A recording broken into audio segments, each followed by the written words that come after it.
If there's one truth in the world, it's that marketing works. If something appears often enough on TV or social media, a large number of people will believe that it's true. In the field of hair transplantation, there are two methods of harvesting grafts, the strip method and the FUE method, and we'll discuss those in detail shortly. The strip method requires an inexpensive tool, the scalpel. That's it. And of course, lots of surgical training. The FUE method requires very expensive tools that are very profitable to sell. They're both excellent techniques, but the manufacturers of some of the FUE devices have supported multi-million-dollar advertising campaigns designed to make people think that FUE is the superior technique. Scalpel manufacturers aren't so motivated. Each method has advantages and disadvantages. And to help the Hair Transplant Roadshow bring more clarity to this highly controversial topic, I'll be talking to Dr. Bessam Farjo, one of the world's top experts in both techniques. Hi, I'm Dr. Robert Haber, hair loss expert and hair transplant surgeon from Cleveland, Ohio.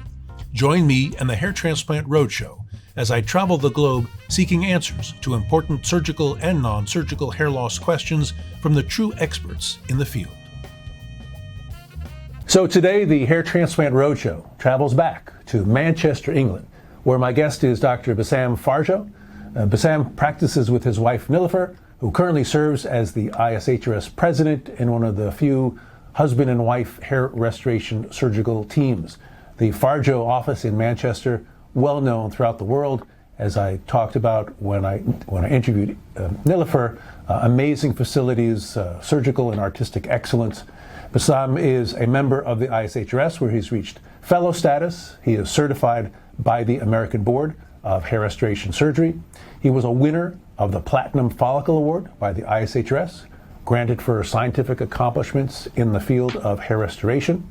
He has served on the board of governors and as president of the ISHRS. He's lectured extensively throughout the world, has contributed to multiple textbooks, and Bessam is one of only 9 surgeons in the world who have attended every ISHRS World Congress, which is a testament to his commitment to education. In other words, Bessam is a superstar in our field, and I'm delighted to have him as my guest to help address the topic of FUE or FUT.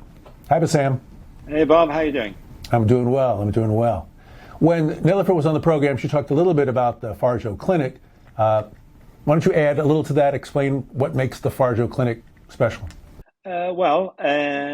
We've been going now 29 years. Next year, we're celebrating the big 30 in practice. And like you mentioned before, we're a very few husband and wife, where both of us are physicians practicing hair restoration.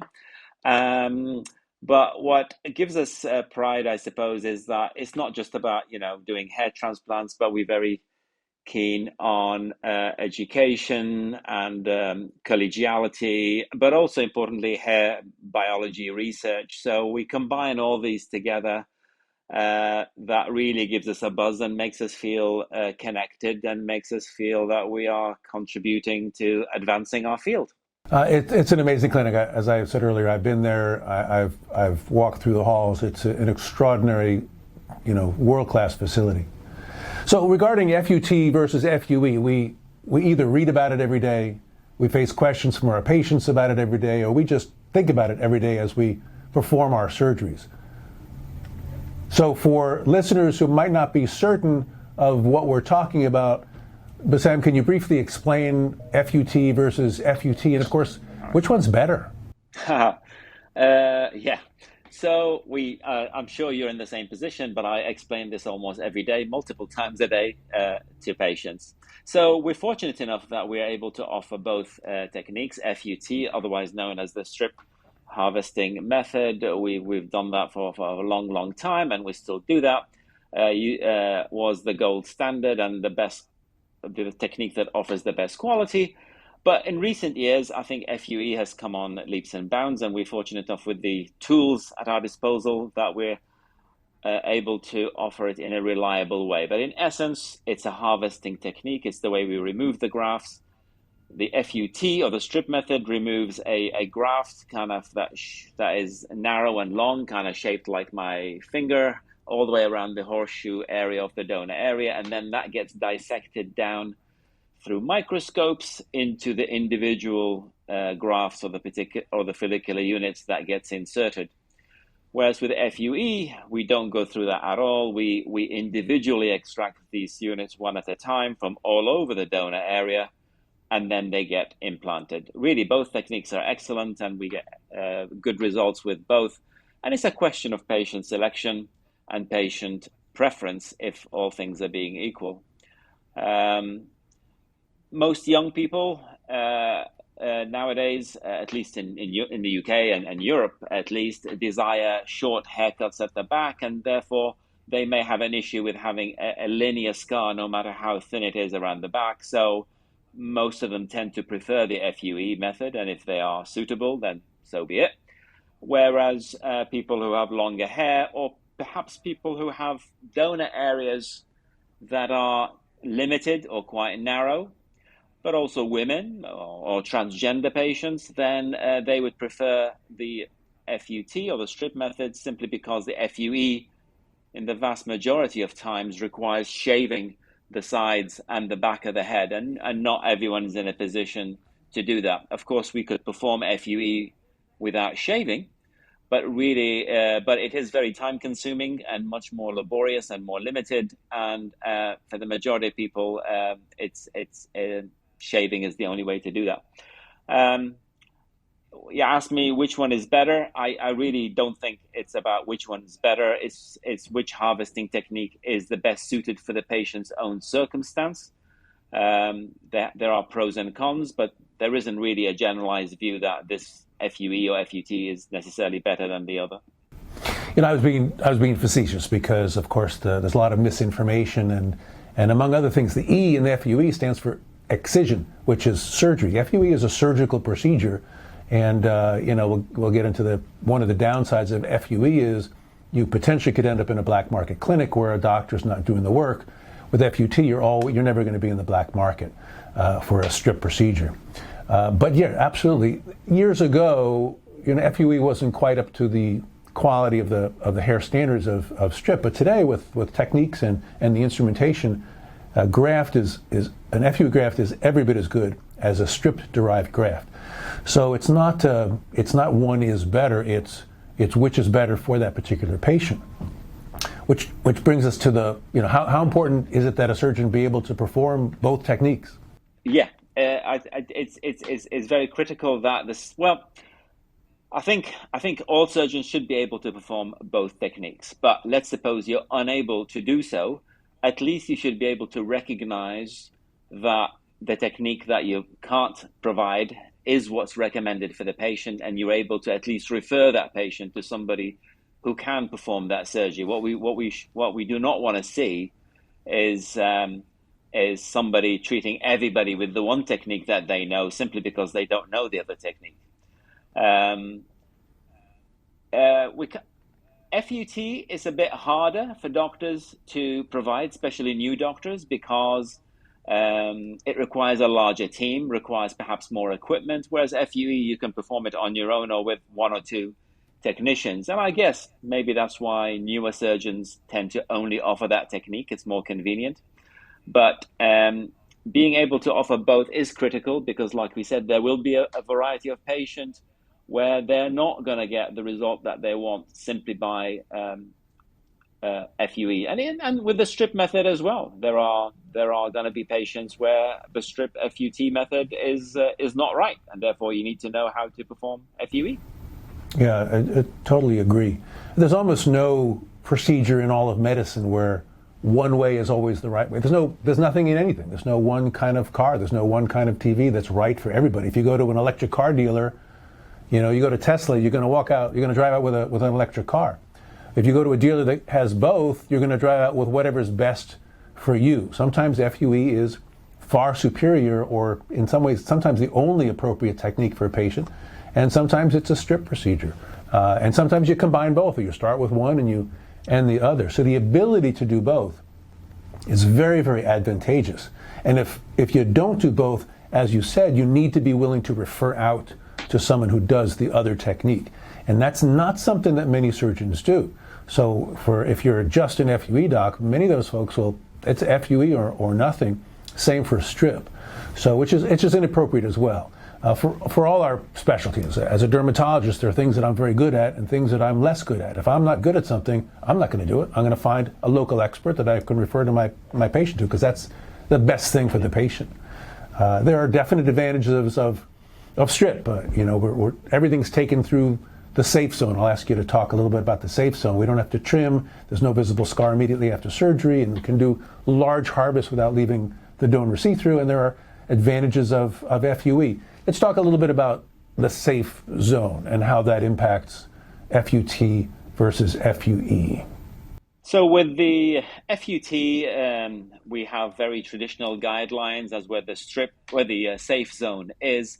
But the added thing with this strip method, with the FUT, is that we also take into account enough hair above the donor site to hide the scar. So we tend to think of the safe zone as a little bit lower placed than with FUE, whereas with FUE, you don't need to have that layer of hair on top to hide the scar, which is why in FUE, we tend to remove hairs higher up the scalp than we were used to with the strip technique. Equally so, the lower part of the scalp, not a good area to remove a strip from, because you tend to get higher degree of scarring lower down the neck. Whereas with FUE, you're able to go there because you're only making a tiny hole and you'll end up with a dot of a scar. So the FUE has certainly stretched what our traditional view of what the safe zone is. But having said all that, there are still guidelines in both, and we need to take into account future hair loss.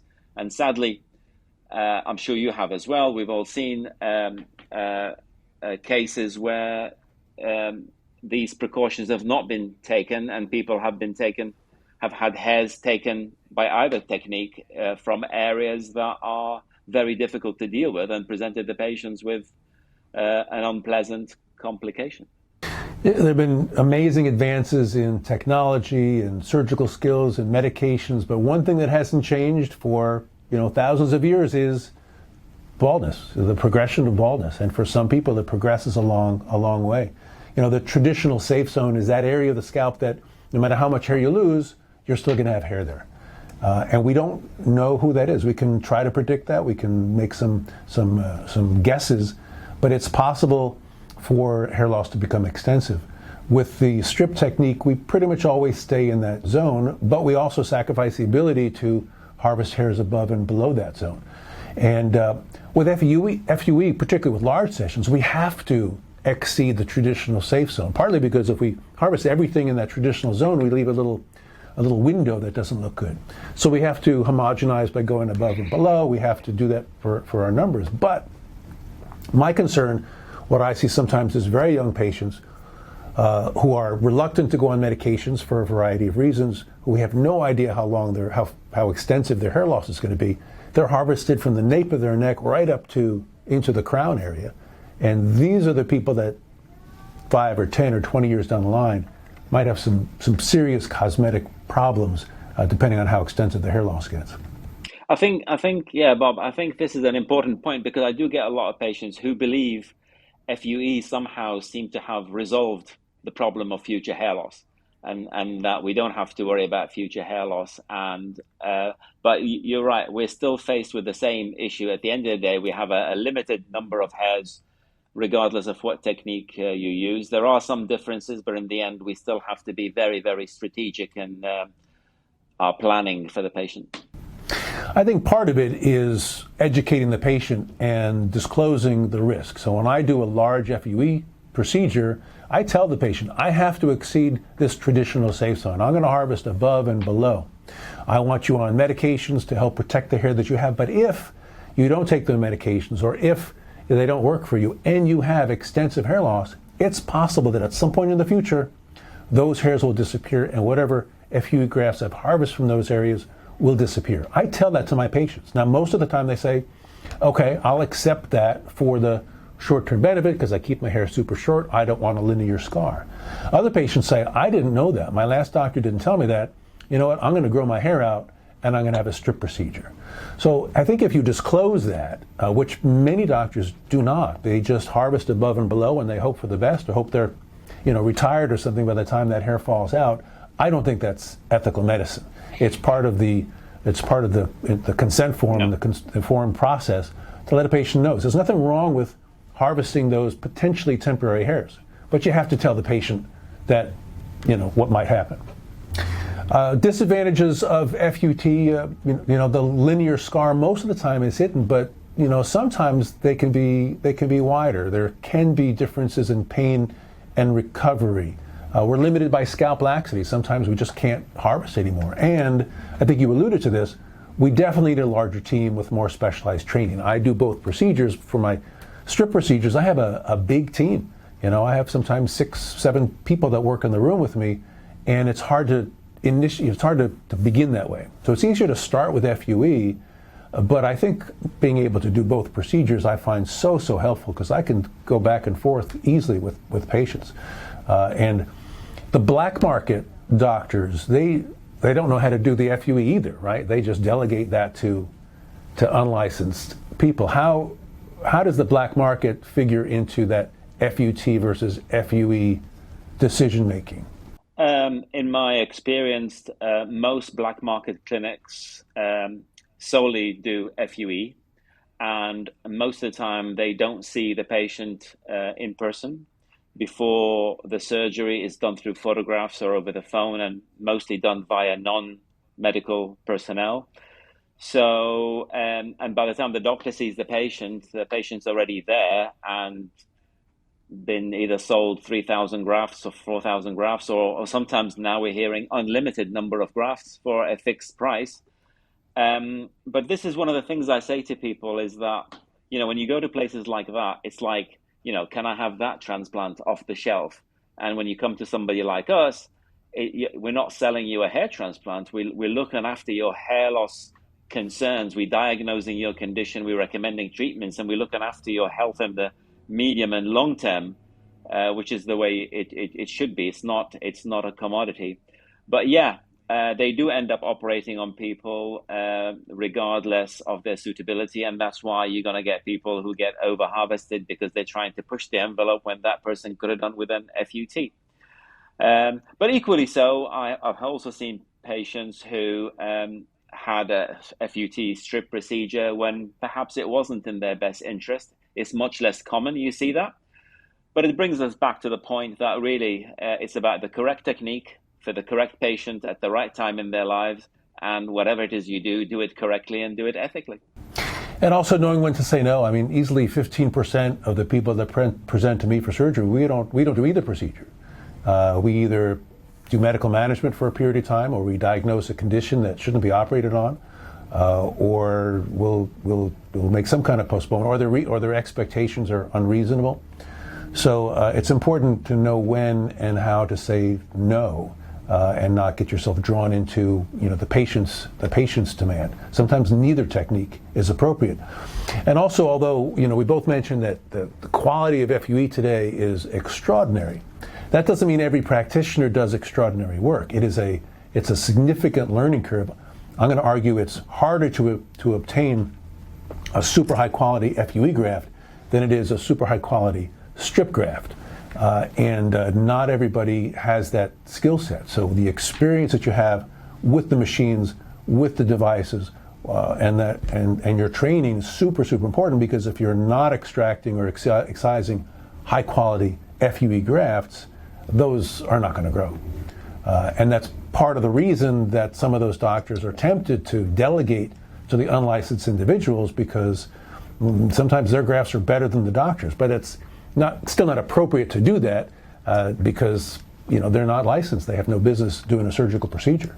Well, I mean, anybody could be trained to do anything, really. The point is, us as doctors, we have the background knowledge, we have the training to make decisions, and we're not technicians, whichever way you do it. So that knowledge that we have and experience is important when performing this technical skill. And it's not just the skill itself. We need to know why we're doing whatever and what to do in case something goes wrong. I think for prospective patients watching this, there's a lot online about, doctors that do FUT or strip surgery are somehow old-fashioned or outmoded. And you really have to erase that. They actually have a higher skill set if they do both. If they only do a strip procedure, that's a different sort of concern that you might have. But don't discount an office that does strip procedures because thinking they're old-fashioned. They're not at all. They're just able to offer you a wider range. And again, if you're in an office doing strip, you're very unlikely to have a black market experience. But if you're scheduled for an FUE procedure, you need to ask very specific questions, and don't be afraid to ask the questions and ask that during your consultation. Who is excising the grafts? Is it the doctor excising 100% of the grafts, or is it delegated? And if the doctor's not able to answer that in a straightforward way, or they say, it's okay, we can delegate, that's a huge warning sign. Do you have patients ask that question of you? Because I now am finally getting that paid. What do you do in the procedure, and what do you delegate? And I think it's a great question to ask. It's funny you should say that, Bob, but I agree. I definitely find more and more patients are asking these questions, whereas they didn't in the past. And I can only assume that's down to the various campaigns, in particular the ISHRS campaign about ask who's doing the surgery, or the qualification of the person doing the surgery. But definitely more frequently, people are asking, who does the operation, or who makes the cuts. And I now make a point, even on the day of the operation, of just before we go into the surgery, explaining to the patient the roles of each member of the staff, and what does the doctor do, and what does the nurse and the technician do. But definitely it seems to me, people have been paying attention to educational campaigns that have been taking place recently. Yeah, it's gratifying. Here in Ohio, there are now dozens of offices where their surgeons claim to do hair transplant surgery, and in only 4 of the offices is it a doctor actually doing the procedure. In virtually all the other offices, there's illegal delegation, and the patients are fooled by these amazing websites or the impressive credentials of the plastic surgeon, whoever is doing the procedure, and they're very trusting. But it's really important to have that question, asked. And I've had people, spend time with me in the office, and they say, "Well, doctor, I'm going to do this, and then I'm going to delegate to the MAs, like my mentor was doing." And I was like, "Wait, I have to explain to the doctor what the problem is," and they've been taught in their training that's perfectly fine, and it's not. It's a surgical procedure. A hair transplant procedure is a full thickness skin graft, which is a clear-cut surgical procedure. The fact that it's small doesn't make it not surgery. Microsurgery is just as much surgery as macrosurgery. In fact, it's more challenging in many ways. The progression from the plug era, where it's kind of like FUE but big plugs, to the strip era, back to the FUE era, has been an interesting progression. The plug era had its own kind of terrible scars. Then the strip era had its own kind of terrible scars, and now we're seeing some terrible scars from the FUE, which was supposed to be, the scarless procedure. But when people don't respect the donor area, they get into a lot of trouble. It doesn't matter what technique or how sophisticated. If you overstep the mark and push the boundaries, you're going to run into trouble. When say a 28-year-old sits in front of you, not with a shaved head, do you have a bias of, I'd rather do FUT all else being equal, or I'd rather do FUE all else being equal? How do you initiate that discussion with a person in that age group with a full head, with not a full head of hair, but long hair and relatively early onset male pattern hair loss? So at the moment, my philosophy is that if the patient is suitable for both techniques, I am mindful of suggesting to them the FUT technique, although I do explain both to them.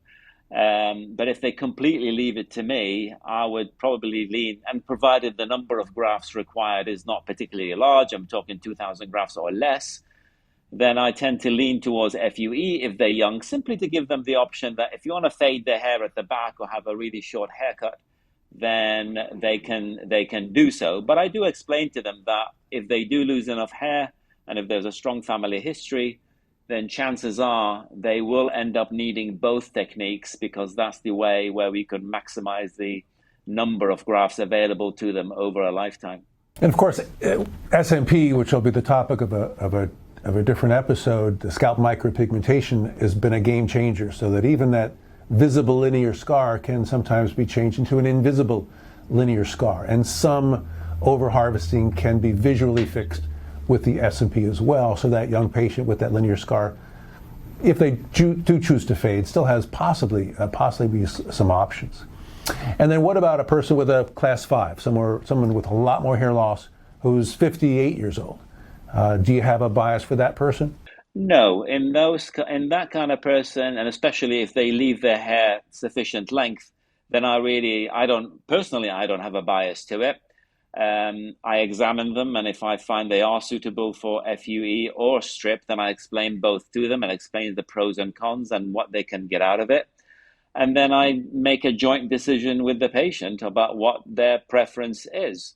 But I do advise them, if they need 3,000 or 4,000, if I can do with 3,000 or 4,000 grafts or more, and they want to have that done as quickly as possible, and they do have sufficient scalp elasticity, and they keep their hair reasonably long, then I certainly suggest to them that the FUT is the quickest way to do that procedure, especially if they're not going to show scalp around the back and the sides. We see online some amazing numbers of harvests, FUE harvests of 5,000 or 6,000 grafts in one day. Would you ever do that in your office? Not even if I had the time, but because you look at a scalp after you've done FUE, and like I've done, say, 2.5 and sometimes 3,000 grafts, and I look at the number of the holes, and I try to imagine double that number, and I would be extremely worried that I'm really shooting in the dark here, hoping for the best, but not really knowing what's going to happen with the healing process in that patient. And not everybody got the best healing, and sometimes stuff goes wrong, and with the strip, the worst scenario is that you have, like you said, you have a widened scar, you can correct it. But if you have a huge number of FUE scars and there's a moth-eaten appearance, the only answer you can do is probably scalp micropigmentation, but maybe you've compromised that patient's ability to have significant more transplants in the future. So in the end, I go back to what I was saying before, really, with the best techniques, no matter what they are, you have to recognize your limitation. You have to recognize what nature can do, and not really gamble with the patient's head. More is not necessarily better. And as I've said before, just because you can do something does not mean you should do something.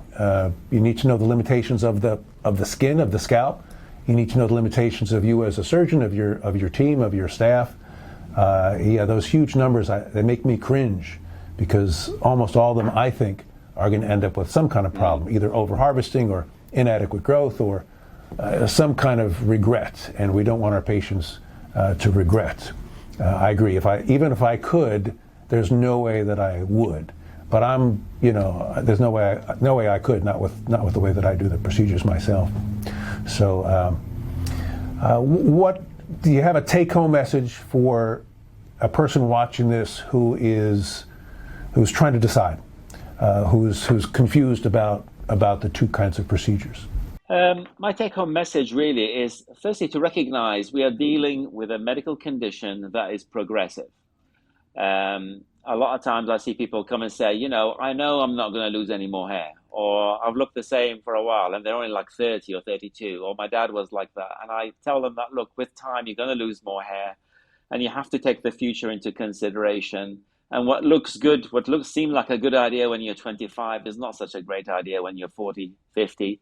And therefore, listen to the advice, take as much advice from professional experts as you can, and look at the bigger picture, and then figure out whether to achieve that, whether FUT or FUE is the best answer for you. And also, surgery is not the be-all and end-all.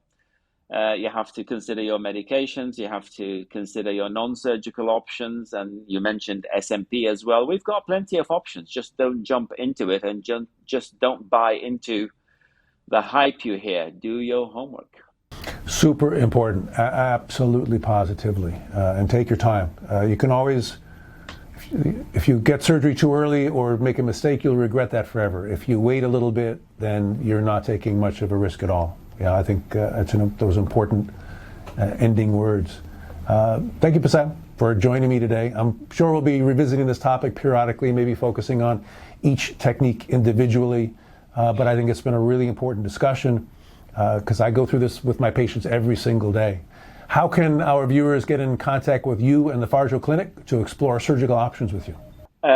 Best to visit our website. It's farjo.com, very simple. And through there, you could there's a chat facility. You can send emails or you can pick up the phone to make an inquiry. But if you go to farjo.com, you'll find all our details there. Information will be on the screen, so please seek these guys out because you will not go wrong. Everybody that operates in that office is a top-notch, world-class surgeon. I hope our viewers found this episode helpful on their journey. Please help this program by selecting like, subscribing, requesting notifications when our next episode is available. Thank you again, Bessam, and see you next time on the Hair Transplant Roadshow.